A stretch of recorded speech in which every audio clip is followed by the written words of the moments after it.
he would humbly bow and say something like, "Yes, Your Excellency," or "As you wish, Your Excellency." Anyway, before I left the establishment, I found out that he was some exiled king. I can't remember the country. But anyway, that's the type of people that patronize these shops, and you may think that I had no business in there, but I like nice clothing too, and at that time, uh, to get real fine clothing, it really wasn't that expensive because uh, a pound was worth quite a few dollars then. It's not like it is now. And anyway, I thought for the fineness and the craftsmanship that the clothing was actually not expensive because we made a lot more money than the British troops, and some of this so-called British elite, the nobility and so on, they were really very broke if you want to get right down to it insofar as cash resources were concerned. Also, I had some handmade boots, and boy, I'll tell you, if a person ever, could afford it, that's the only kind of shoe to ever wear. That is, if it's made by a proper craftsman. Because the shoes I had made, or the boots I had made, you put them on, and they fit. Well, they fit just like a glove. You don't get a pinch, you don't get a rub, you don't. It's just like you've been wearing them for 3 years when they're brand new, and they were well worth the money because they, the best looking and best fitting and best shoes I've ever had insofar as material and craftsmanship. So I enjoyed that. As you know, I was just a poor soldier, but well, I lived it up a little bit, I guess, because it was wartime, and as you know, I like clothing, which leads me to another thing about clothing. I once went into a small village laundry, and I brought in a couple big duffel bags of clothing. They were loaded with underwear and socks and shirts and you name it. So anyway, a day or two later, I went back when it was supposed to be ready. I walked into the shop. It was actually, the back was really the laundry. I mean, it was a commercial establishment where they did a lot of big loads of laundry, And of course, in the front was it was like a little shop, So I walked in, and nobody came out. Nobody came out. I was standing there patiently waiting, and I got the feeling that, there was somebody present. You get that feeling, and I looked up toward the door that led to the back, and the girl quick jerked her head back, So I, wondered about that, what in the heck was going on, and I glanced over toward the door again, and there was another head bobbed out of the way, and finally I think I called out. And finally one of the girls came out, and I said, "Say, I've come after my laundry, but I said, I've been here quite a while, and it seems to me that, I thought I saw a couple heads peeking out the door there, and I wonder, is there something odd about me, or what is it that is causing this kind of action, or whatever you want to call it?" And of course she got a little red in the face, and she said, "Sir, there was a lot of austerity in England at that time. In fact, you even needed a ration coupon to buy a handkerchief." So she went on to explain that all the girls working back there wanted to see who it was that had so much clothing. So of course I felt a little sheepish, and at the same time I tried to laugh, and I said, "Oh, well, that's real interesting." I said, "Yeah, that's me. Those are my clothes, And again, I felt a little sheepish because, those people were having a hard time. And then I guess I should tell you that, I told you about how I was turned down for officer candidate school in the States because they had the 2-year college ruling. While as the war increased in tempo, of course, they had to loosen those rules and regulations, so the college requirement was no longer necessary. So in the early part of my time overseas, you could apply for officer candidate school, and if you were accepted, it would send you back to the States to an OCS. Well, that was partly the reason I applied. I did apply over there, and I did it for 2 reasons. I would have liked to have gone home for a while, and of course I also did really want to become a commissioned officer. So as I say, I applied and I was accepted, and I was on a list. But as luck would have it, before they got to my name, they established an OCS in England. So had I gone there, had I been called to go to the school, I wouldn't have gone home anyway. So it worked out just as well that I managed to go to that flight control school. Because had I gone to OCS, I don't know what I might have been assigned to. I might have got into something that, would have bumped me off or something like that. I don't know.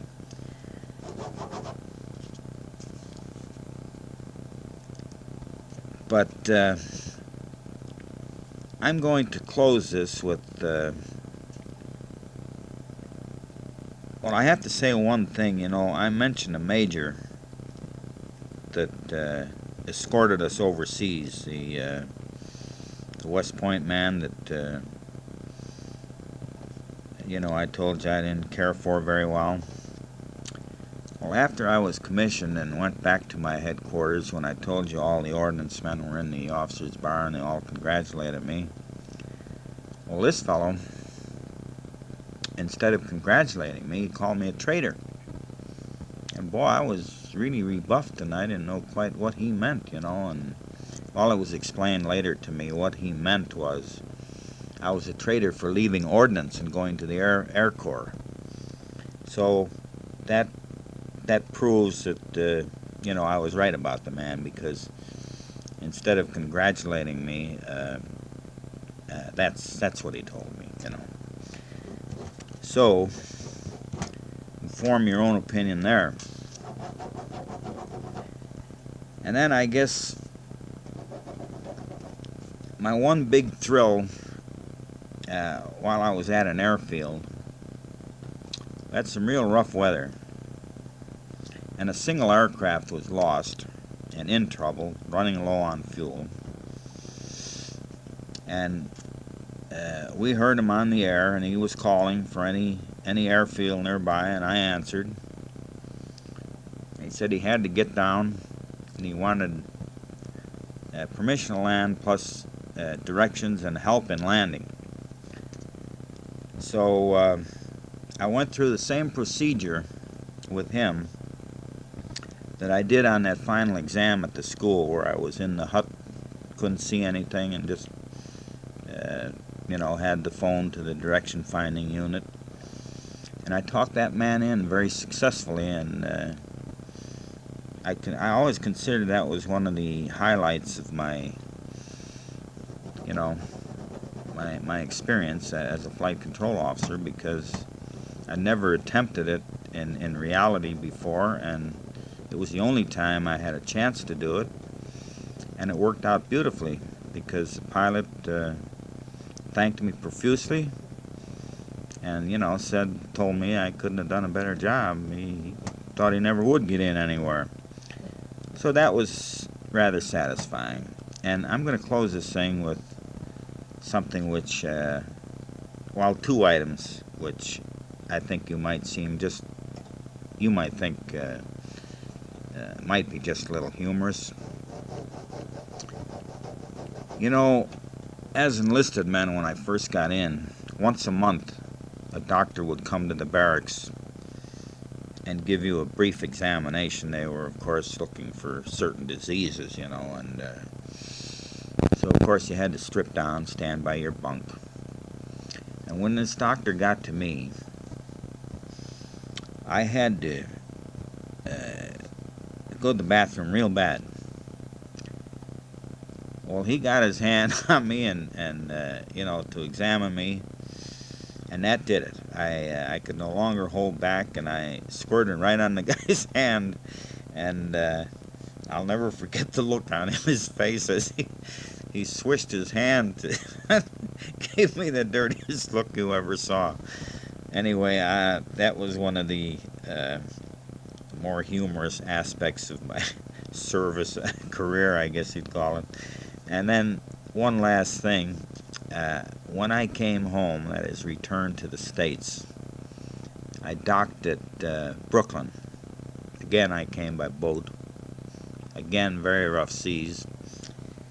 But again, I didn't get seasick or anything, and the journey was okay. Docked at Brooklyn, and there they gave me a choice of where I wanted to go. Normally, a person, they will send you to a base closest to your home so you can see your relatives that much sooner, see your family. But I didn't want that because, the war had taken quite a bit out of me, and I wanted a little period of being in the States before I, saw all the family. I wanted to sort of simmer down and get accustomed to being home, that is, in the United States. So I asked them if they could send me back to California, and they did. They were very accommodating. So I got onto a Pullman car and had a very fine trip all across the United States, from Brooklyn to Los Angeles. And my destination was Santa Ana, which, I don't know, maybe it's some 20 or 30 miles from LA. I don't know. It's in the LA vicinity anyway. And of course, the minute we hit the States, the first thing we all wanted was an American beer. So in order to get to this base, after we got off the big train, at the Union Station, then we had to go to another station where we would catch a local with it was called a Pacific Electric. It was just like streetcars, only like the IC interurban trains, that were propelled by electricity. And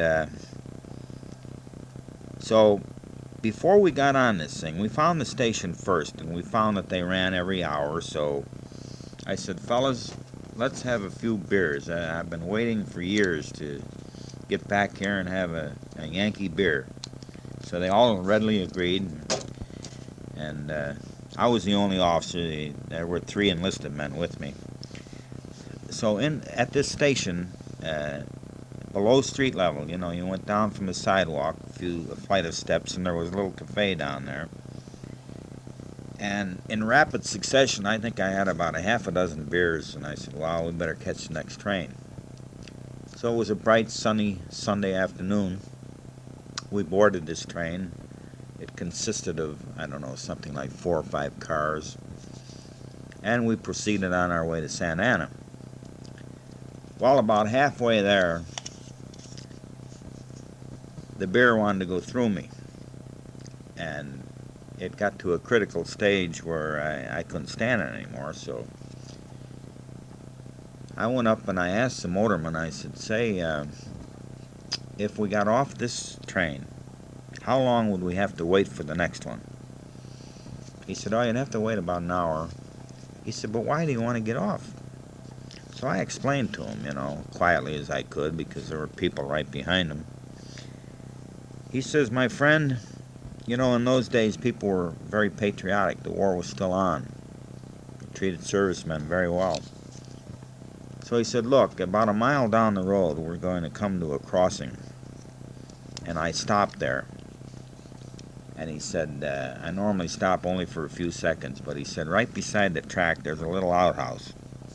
He said, now, if you promise to be quick, I'll just wait for you. So as soon as he stopped, I hopped off and run across the tracks and into that thing and, come out as soon as I could. And then as I came out, the next fellow hopped off the train and run across the tracks into the outhouse. He came out, the next fellow. Well, by the time the third fellow did this, the people on the train caught on to what was going on. And I'm telling you, they started rocking in the aisles with laughter, and it spread through the entire 4 or 5 cars. But I'll never forget that either, because we flushed a bit and were a little bit embarrassed, but everybody was so good-natured about it that finally we got in on all the laughter too. And of course we got to Santa Ana okay. And that was the station from which I finally left the service after some time. Of course, as soon as I got there, Loretta came out. We managed to be able to rent a, what would you call it? A little house attached to a garage. I forget what you call them now, but anyway, a captain, a doctor, bought the house because you couldn't rent anything then. So of course he had enough money. He just bought a house for his wife and kids while he was there. And then, a guest house, that's what it was. So he rented the guest house to Loretta and me. And we went out to dinner lots of times. We went to Victor Hugo's at Laguna Beach. We sort of celebrated being home. We had a lot of nice meals, and almost with every meal we'd have champagne. And all eventually came the day that I was to be released from the service.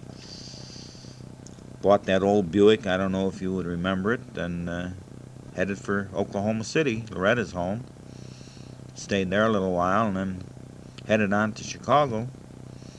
And there I was, home from the wars, safe and sound. I don't know how sound, but safe anyway.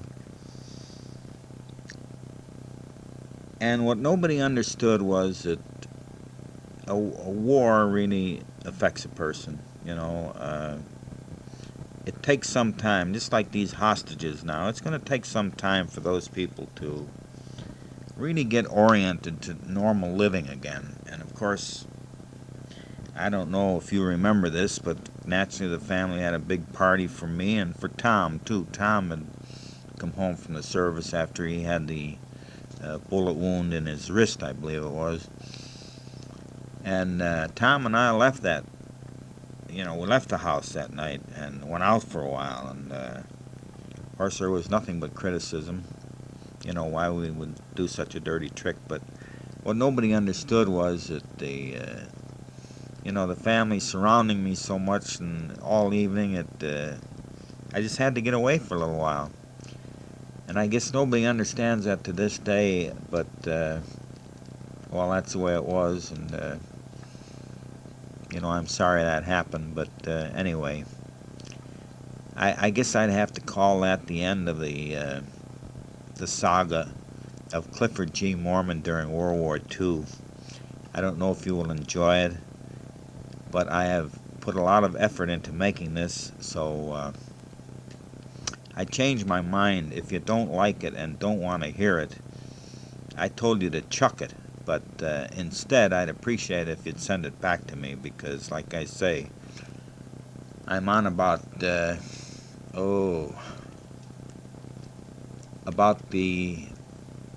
14th hour now. I'm closing this after 14 hours of steady work.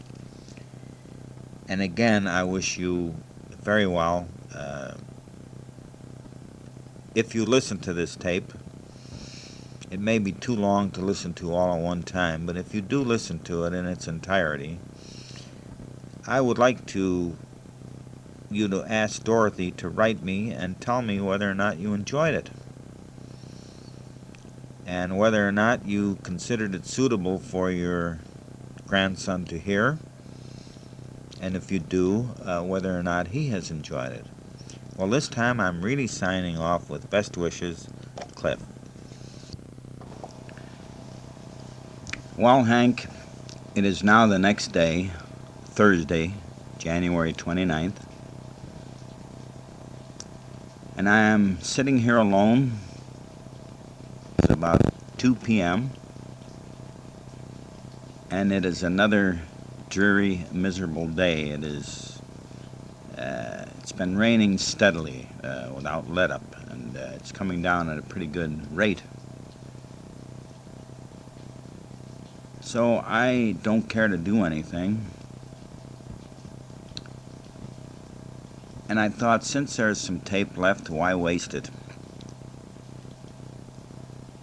I know I must sound a little loony to you. I've already ended this narration twice. And here I am back again. But I did warn you in the beginning that this would be fragmented.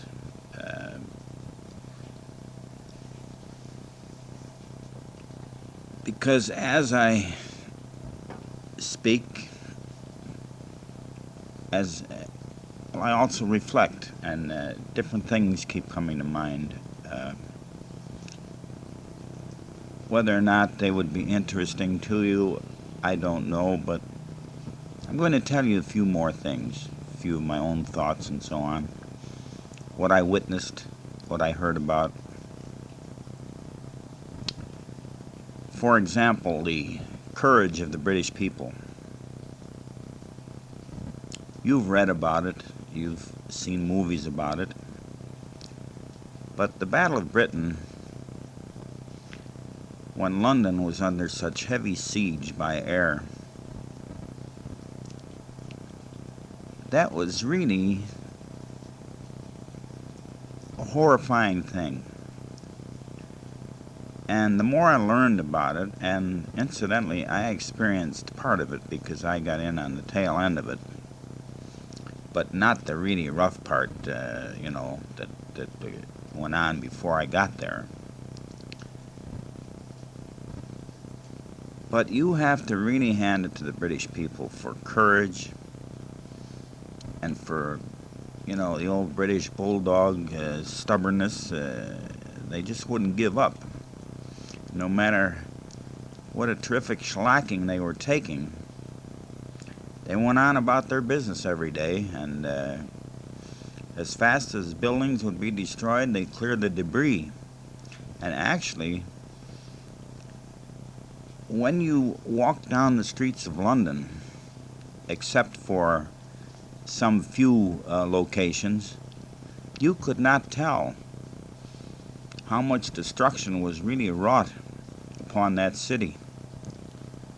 The only way you could tell is to have a Londoner walk with you and explain to you, well, now, in this empty place here between these buildings, there used to be such and such a building, so many stories, and another such building, manufacturing company or some mercantile store, and in that manner you could tell that while destruction was terrific there, but they had the guts to get right out during these terrific round-the-clock bombings and do cleanup work, rescue work, while the bombs were actually falling. And I had opportunity to learn a lot about this when I was in the British hospital that I told you about for the tonsillectomy. I was talking to one fellow that was an armorer. In other words, his job was to load the ammunition into the fighter craft that were defending London. Well, he told me that the bombs were falling constantly, in waves. And they had sort of dugouts on the airfield. And, of course, they used every available fighter craft and pilot they had, and they were short on both. But even during all this tremendous bombing, they were still doing training and manufacturing more aircraft. And, of course, you remember Lend-Lease, that was a kind of a lifesaver for them, too, with all the equipment we sent. And you know, many American pilots went over there and joined up and helped the effort, as did pilots from many other countries. But these fighter pilots, they would take off while bombs were falling on the field, get up there, and keep shooting down enemy craft till they were running out of fuel and or ammunition. And they would land again while the bombs were still falling. And these men, like this armorer, they would duck out from their protection, run out to the aircraft, quickly as possible, reload it with cartridges, refuel it, while the pilot was having a quick cup of tea. And as soon as that aircraft was refueled and rearmed, off he would go again. And these pilots, they actually flew and kept flying, you know, if they weren't shot down, to the point of exhaustion. And when I think of these people, you know, how they operated, landing, taking off with bombs falling all around, these fellas running out and servicing the craft, serving the pilot tea during all this melee, you really had to hand it to them. And I had never talked to a Britisher that was ready to give up. I mean, they were all prepared, even along the coast. They were, of course, short of weapons and manpower, short of everything. But even farmers along the coast, the fishermen, they were, of course, always expecting invasion across the channel. Well, they were prepared with clubs, hay forks, pitchforks, you know, axes, anything to defend their homeland if they were called upon to do so. And the little old couple I told you I lived with, that you know, where I had the room, that woman was the spunkiest little baby I've ever met. She was telling me about these big parachute bombs that the Germans would drop. They were nothing more than an oversized tank, like is in our water heaters. It's just simply a cylindrical metal container with a lid on the top and the bottom, loaded with high explosive. And they were very large. They carried a very large load of explosive. And they floated down on parachutes. Of course, they were silent. And on the bottom of them, I believe there was more than one fuse. In other words, the minute one of those fuses touched the ground or a treetop or anything, wherever it landed, off it went, you know, and it would level a block of houses at a time. And this little old lady was telling me how one night one of these fell right across the street from her home. And it caught on the limbs, that is the parachute, caught on the limbs of a rather high tree. And that thing was dangling and swinging just inches from the ground, where the fuses could make contact and go. Well, naturally, the authorities always evacuate an area when some such incident as that occurs, but this little old lady told me that she refused, and they tried to drag her away, and she wouldn't let them. She said, no, if that thing's going to go, I'm going with it, because I'm not going to leave my home. Well, the end result was, you know, they had these bomb disposal squads, and there's another courageous group that would go in and, you know, defuse these things. They were certainly taking their lives into their hands, because slightest mistake, slightest accident, and boom, they've had it, you know. But they apparently successfully defused this thing and got it out of there, and she never did leave her home. And that was the general attitude of the people. No matter what happened, they fought back. If in no other way than clearing the debris as fast as buildings turned into debris.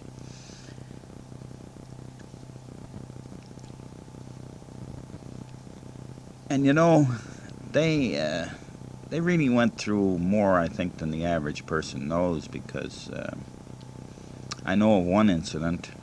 They had they have a good subway system in London, and of course they always used the subway stations as air raid shelters. People would go down there by the hundreds and just take a blanket or something and stretch out. Anyway, at this one important intersection right in the heart of London, quite wide avenues, a blockbuster hit. And it went right through the pavement down into the underground shelter, or I should say underground station, which was being used as a shelter. And at one whack, that took 900 lives. And yet, like I say, the people, instead of panicking or despairing, they just got in there, pitched in, did what was necessary to clear the mess and debris, rebuilt, and that's the way they carried on.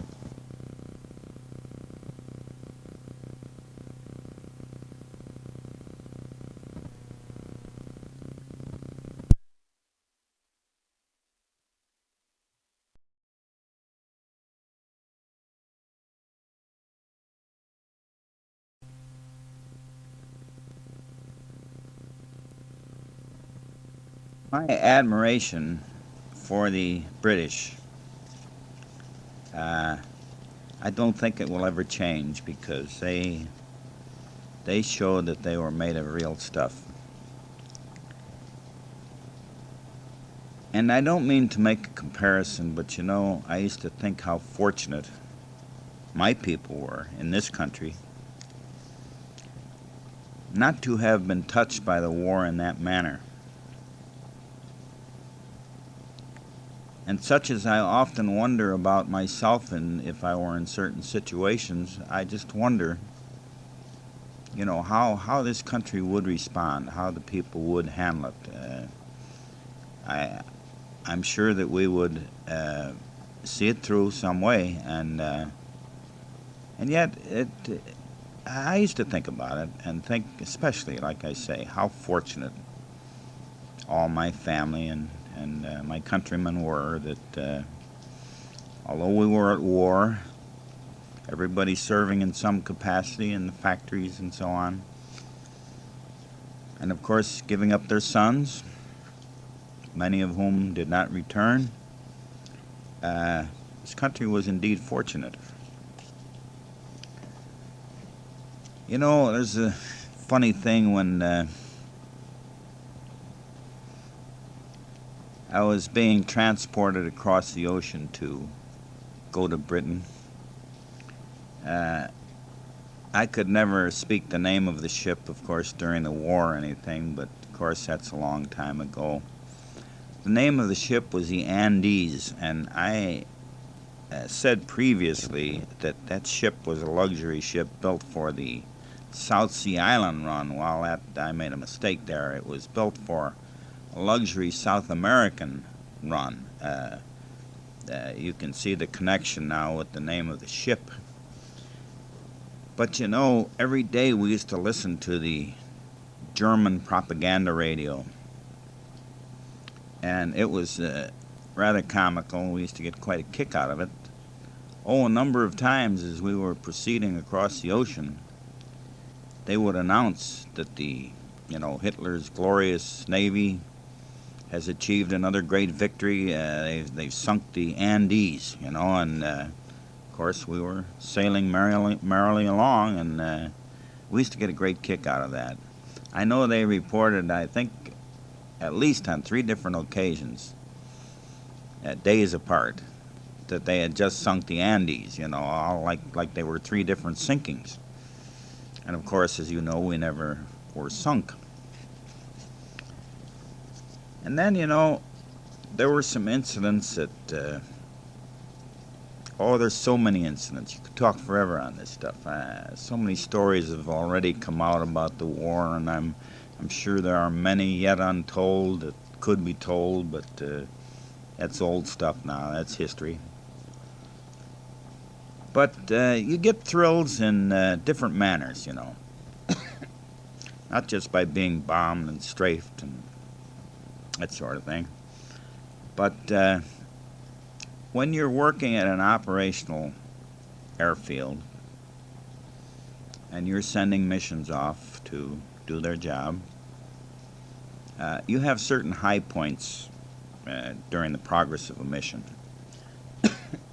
The first one, of course, I forgot to tell you that a flight control officer at an airfield, you know, he's in on the briefing. You know how you've seen all the flight crews gather, and they're given their target and their takeoff times, etc., and what to watch for, and what enemy resistance can be expected in the form of enemy aircraft, or I should say, or anti-aircraft fire, and so on, given all the critical, what their IP was and their you know, what their loads would be, etc. And of course, the flight control officer also had to get up and give his spiel about possible diversions, etc. And you had, of course, the weatherman get up and give his spiel, and the intelligence people, and so on. And so, of course, when it came for takeoff time, and you watch the first aircraft roll down the runway and, you know, pour the coal to it, and full out, you were concerned about each aircraft. You watched each and every one take off because, in a way, aircraft are fragile things, especially heavy craft that carrying a heavy load. For example, when they're in their takeoff run and they pass a certain point on the runway, if something goes wrong to where they have to throttle back and you know, they lose their vacuum or something, or lose power, well, there's no way they're going to stop on the runway. They after they reach a certain point and at a certain speed, they're going to go off the end, and that means a crash, and you don't know what'll happen, because I've seen aircraft just doing training exercises where the pilot would miscalculate coming in. For example, one day, one fellow just, his left wheel, he wasn't lined up properly with the runway, and his left wheel hit in the soft mud just beside the concrete runway. You know, if he'd have been over a foot, he might have been all right. But anyway, when this wheel hit the soft mud, you know, that's a tremendous stopping force, and it immediately whipped the plane around, and the fuselage broke in 3 pieces. The thing caught fire, and I mean, that's how fast and how easily something can happen. So, of course, you watch each aircraft, and you sort of mutter a silent prayer sometimes that they each get off all right. And of course, if they do, incidentally, a blowout is critical too. Sometimes a tire will blow, you know, on takeoff, and that's not so good. Especially if they're still touching. Now, if they've just become airborne, even inches and it blows, that's okay. They can get off all right. But then they've got to be alerted that they have a flat tire for the return, because landing is tricky, and it takes a very good pilot to land one of those things with a flat tire without crashing. And I've seen some beautiful jobs of that too, where pilots have brought those heavy craft in with one tire blown and made a perfect landing.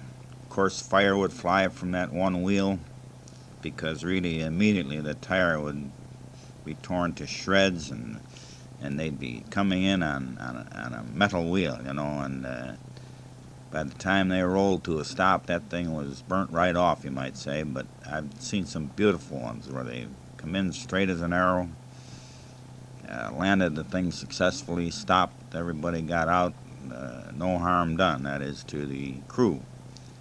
Of course, immediately the fire wagons would be out there to, douse the wheel or landing gear, whatever was involved. But anyway, getting back to the missions, of course, the takeoff was a critical period. And then, of course, while they were gone, you were concerned, out of so many craft leaving, how many would actually return. And of course, when it was getting time for them to come back, all you would get reports by radio and so on. But everybody just scanning the skies, constantly just waiting to see the first one, and then, try to count them in the air, count them as they're landing, make sure they all land okay, and of course when they all come back and they all get down okay, you're very elated. But of course many times they did not all come back. And even then, sometimes you would get good news later. You just have a couple missing aircraft, you didn't know what happened to them. But sometimes hours later, or even the next day, you'd get word that the crew was picked up by the air-sea rescue people out in the channel, or they crash landed in some farmer's field, belly landed, and they were all okay. They had to do some hiking and so on, and you eventually learned that they were on their way back safe and sound. And of course that was always very good news. And then of course, there's various types of thrills. For example, one of our aircraft, when it dropped its bomb load over the target, one of the 1,000-pounders hung up in the bomb racks. It didn't leave the aircraft. And it was in such a position that it was half in and half out, therefore they could not close the bomb bay doors. But they did get back okay. And then of course they kept circling the field. We could see the bomb hanging out. And of course, any incident like that, the high-level people on the ground, the group commander and so on, they're giving instructions to the pilot to try this and then to try that, and try everything they can think of to try to release that bomb so they can close the doors and land.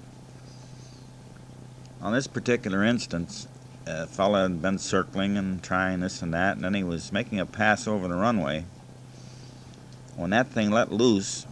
And of course we're all standing there watching, and that 1,000-pounder, it just bounced down the runway like a rubber ball. And of course naturally we'll all run like mad, to try to find some kind of shelter. But believe it or not, the bomb did not explode, and the aircraft was, the pilot was able to successfully close the bomb bay doors then and come in for a perfect landing, and everything ended nicely, And then there was the story of, I of course was not witness to this because it was a heavy bomber. We flew in what they call a box formation. In other words, each aircraft in a flight has to be in a certain position in relation to the other aircraft. Now there's two reasons for that. One is for protection against enemy aircraft, and of course, more importantly, if they're not in their proper position, they could get hit by bombs released from another aircraft, another one of our own, that's above them. And of course, that's exactly what happened on this particular occasion. The one aircraft was apparently out of formation. It could have been for any number of reasons: heavy anti-aircraft fire, or enemy fighter activity, or problem with the craft, or most anything, and maybe even pilot error. You don't know. But anyway, when the bomb loads were dropped, a 1,000-pounder hit the tail of this particular craft and penetrated the skin of the aircraft right down literally onto the tail gunner's lap. 1,000-pound bomb. Well, the fellow was very fortunate. It was touching him, but it wasn't crushing him. But can you imagine what an uncomfortable feeling that would be, to have a 1,000-pound bomb on your lap? And being many, many miles from base, and having to fly all the way back with a chance of with the bomb being detonated by enemy aircraft fire, or an unlucky hit for the aircraft, that is, by an anti-aircraft shell, or anything could happen. But the end result was that they successfully flew that craft back, landed with that bomb in that position, and the pilot made as gentle a landing as he could to prevent, the bomb from causing, maybe dropping a little more and maybe crushing the man's lap or something like that. But anyway, they landed successfully, got a derrick out there, lifted the bomb out, and the guy got out, and none the worse for the wear. Now, that brings me back to the point of courage, and I might add cowardice. We often use the word cowardice, and yet I believe there's a fine line between courage and cowardice. And cowardice, I don't know, except in maybe certain instances, should almost be stricken from the language, because when is a person really a coward? That's hard to define, because we're all built differently psychologically, just as we all have different tolerance for pain, suffering of any kind. I don't know, but anyway, I suppose other people in this fellow's position would have panicked, maybe passed out, been trembling all the way back. I don't think he was. So, of course, he certainly had courage. But if it had been the other way around, could you call somebody in that position a coward? I don't think so, because after all, he was in quite a spot. Not knowing what moment he might be blown to pieces. And then I think of courage versus cowardice in my own case. Now, I've had a number of close ones myself. And of course, whenever you're, at an operational field like that with bombers, you're always in danger, really, because any one of them can crash on you, explode, etc., etc., and enemy bombing, strafings, you name it, anything can go wrong.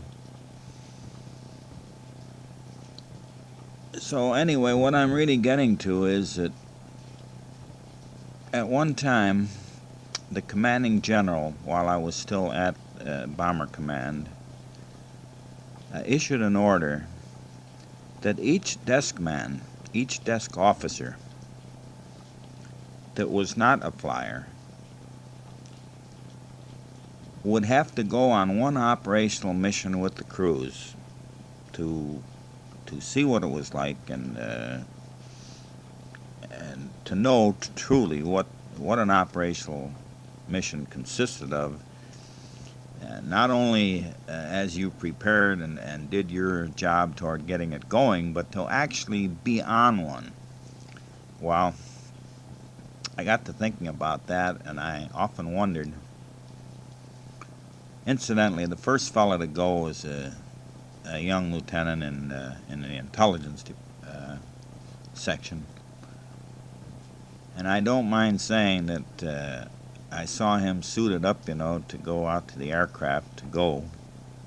And man, he was green. I mean, he was scared silly. And of course, I don't blame the man, because he'd never been, up in an aircraft like that on a long journey where you're subject to being shot down and or having to bail out or whatever, become a prisoner of war. And my name hadn't yet come up before I was transferred out of there, and therefore, of course, I would not be subject to making such a mission. In a way, I was relieved, and in another way, I'm rather sorry that I didn't get to go. It could have spelled my end and that sort of thing, but I would like to have known, and to this day I would still like to know, would I have acted in a cowardly manner? Would I have literally soiled my trousers? Would I have trembled all the way there and back? And if heavily concentrated anti-aircraft fire started bursting all around the craft, and if enemy fighters started shooting at us and so on, what would my reaction have been? Would I have folded up, or would I have, by observing the calmness and coolness of the regular crew, would I have gotten right in with them and taken it in stride? And I don't know. And of course, because I did not make such a journey, I never will know. All the other things that happened to me, I seemed to take coolly enough. None of them really, got me to the point of panic or anything like that. But like I say, as I reflect now, I wish I'd have made such a flight. It would have been real interesting, naturally, had I gotten back safely. I'd really have something to talk about. But I didn't make it, so I guess I'll never know the answer to that. But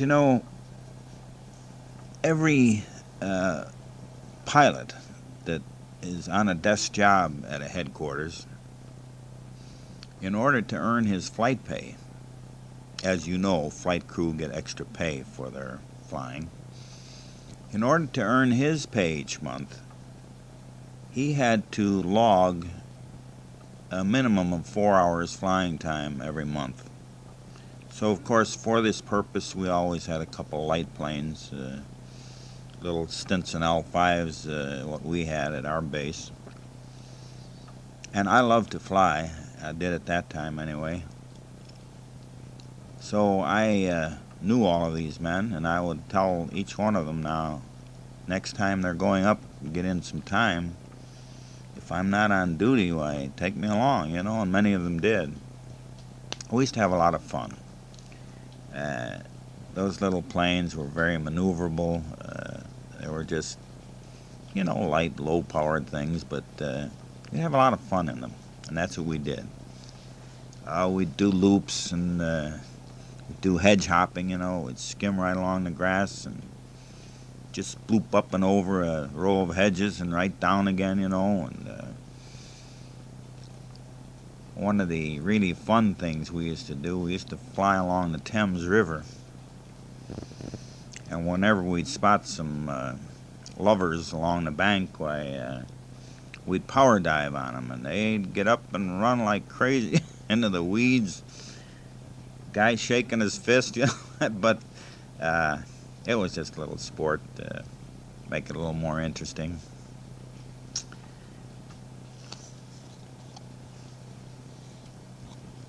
And getting back to flying, it must be difficult at times for air crews. As I say, when each time they go out, they know they may not come back, or they may wind up as prisoners, or, badly wounded. But I think one of the things that must have really concerned them a great deal was when they came back and, they had difficulty locating their field because the weather was very bad, as I explained on other incidents. And I imagine one of their biggest concerns, and it would naturally make them all feel very uneasy, was were they going to be able to get down safely through all that murk, where they couldn't even, see the wingtip. And of course, in some cases, they would have wounded aboard, or even some of their comrades would be dead, sitting beside them. So there again, courage. I had to hand it to those boys, because they went cheerfully on their way each day, without complaint, and without any visible fears. So they were good groups. You had to hand it to them.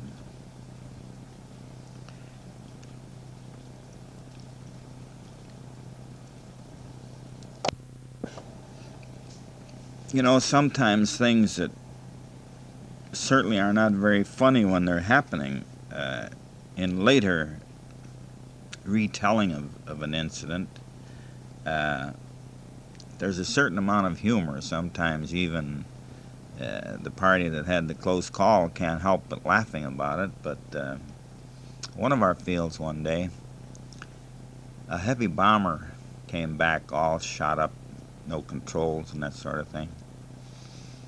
And of course, always, no matter what the condition of the craft or anything, I'm sure that the crew's utmost desire is to get down. No matter how they do it, get down, and get down safely if possible. Anyway, this craft was so badly shot up and everything that when it came in, it came in crosswind and wrong direction, everything, and it headed right for the tower. And at this particular airfield, this was a permanent type building, the tower, masonry building. And of course, the people normally in the tower knew they had an aircraft in trouble, and they were alert enough that when they saw the craft look like it was heading right for the tower, they all, of course, skidooed as fast as they could out of the building and started running. And sure enough, that craft crashed smack dab into that tower, and of course the aircraft went to pieces, and pieces of it flew in every direction. And this one fellow was telling me, as he was running as fast as he could go, and he was a tall, long-legged fellow, and I imagine, like Tom Kerrigan, he could run like a deer. He said one of these giant engines flew right over his head, and he swears it brushed his hair. I mean, it was that close, and now doesn't know to this day if that was imagination that actually brushed his hair, but he believes it did. He felt it swish his hair as it went over, and fortunately, none of our people were hurt by all this flying debris. Naturally, the crew was, done for, but you hear of these incidents, and of course they're very tragic, and but like I say, when months later, after in the retelling, you can't help almost compare it to a comedy in a way, like one of these Charlie Chase comedies or something. See all these people running with engines and various other parts of aircraft flying over their heads, but that's the type of thing you get. And so you see, you don't have to be in the front lines. You don't have to be a foot soldier to get some thrills and be in danger, actually. But I guess I was lucky. A lot of us were lucky. I suppose any of us that came back were lucky. But you see, it doesn't matter your occupation. For example, take Glenn Miller. He played music. That was his war effort, but a very good one, a very desirable one. And yet he lost his life doing it. They never did find out what happened to him. They can only assume that the aircraft in which he was a passenger went into the drink, and that was that. So,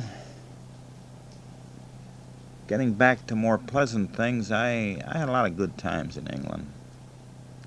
As I mentioned before, the people were very nice. I went to many parties, to many people's homes for fine meals, for entertainment. I made many trips to London because while at headquarters, when I wasn't on duty, my time was my own. I didn't have to get a pass or anything like that. As I mentioned earlier, you simply had to note in a book where you would be and when you would be back, etc. I shall now conclude by mentioning the journey home, that is, from the British Isles to the United States. Again, I went by sea. I was on one of Henry Kaiser's Liberty ships, and of course they have been known to split apart in the middle where they were welded together and go down. Davy Jones's locker. And the sea was very, very rough. This ship would ride the crest of a gigantic wave, and then when the wave, it was just bobbed like a cork, in other words, and as the wave passed under the ship, then it left a void in the sea, and the ship fell down to where it contacted the water again with a loud thwack. We used to think, boy, I hope, we hope this baby is not one of those that's going to split in half. But then again, you get to thinking, well, so if it does, it does, But anyway, we also said, wow, this is not one of those. This is a good one. So, wasn't long. Pulled into Brooklyn. As they say, kiss the earth. Thank God. And now I'm an old man of 62 and still hanging on. I am fully aware that civilian life has many hazards as well, and I've been buffeted around quite a bit during my days. But like my journey across the sea, I hope that for the rest of my time I shall be in good hands as I was then, and I shall safely arrive at my home port, whatever it may be, unscathed,